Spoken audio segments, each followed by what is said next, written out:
Egyptian hieroglyphics that go back to 3300 BC showing dancing. And in America, dancing has been so popular, whole decades have been defined by certain dance styles. Right. So let's take a little trip down memory lane. Come on with us. Join us for life stories and meaningful moments in the community. Hey there, glad you joined us. Here's a question. Do you like to dance? Well, we certainly do, and we hope you do. We're Doug and Lynn Nodland from SharingLife'sLessons.com, and dancing is part of cultures around the world. And you may wonder why we're talking about it. Well, it's April 29th is International Dance Day.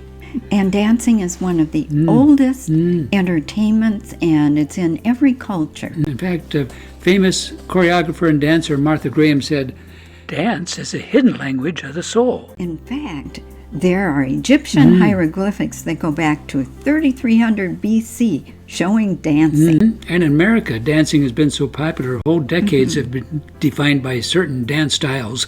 Right. So let's take a little trip down memory lane. Come on with us. And in the 1920s, the swing and the Charleston were big. Yes, our folks did that. For sure. And in the 1930s and 40s, big band was really a big deal. A lot of people going to the dance ballrooms. Yes. And then 50s, oh my goodness, this 50s and 60s, rock and roll. Rock and roll. Right. We like that stuff. Right. And then in the 70s, remember that round disco ball? Yeah, disco dancing was big. And people had those bell-bottom pants. Oh, right. yeah. And then how about what in the 80s was break dancing? I think they named that because if you did it, you could maybe break something, right? I don't know. Right.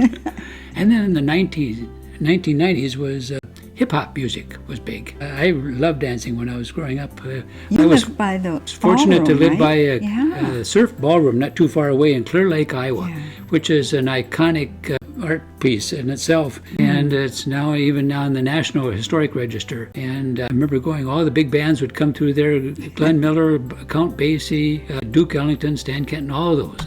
And then when they kind of switched over to rock and roll, then Little Richard, and who else would be there? Everly Brothers. Everly Brothers, yeah, it was great. Yeah. And then also it's also kind of a sad remembrance. On February 2nd, 1959, Richie Valens and Buddy Holly and Big Bopper were there.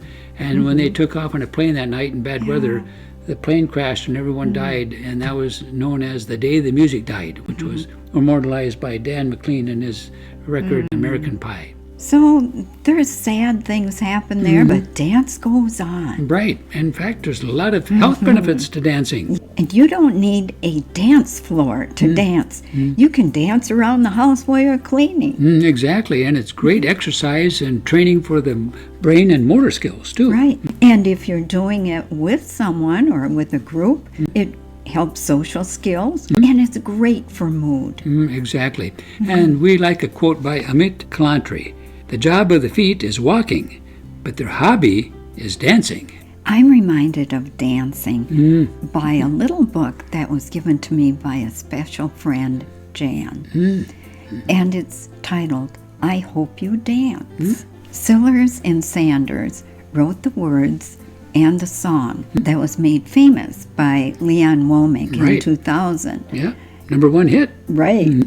And there are so many beautiful sayings in this book, in the lyrics. And one of the things is you don't have to have a partner to dance. You can dance by yourself. But another thing is, I hope you never lose your sense of wonder. And that makes me take time to really look at God's creations and all the good in life. And another one that is a very special meaning is, and when you get the choice to sit it out or dance, I hope you dance.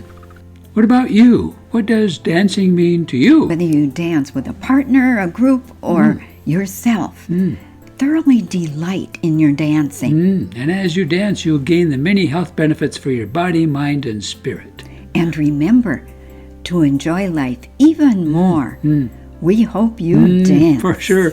We'd love to hear your thoughts. You can contact us at wecare@sharinglifeslessons.com. Bye for now. Bye-bye.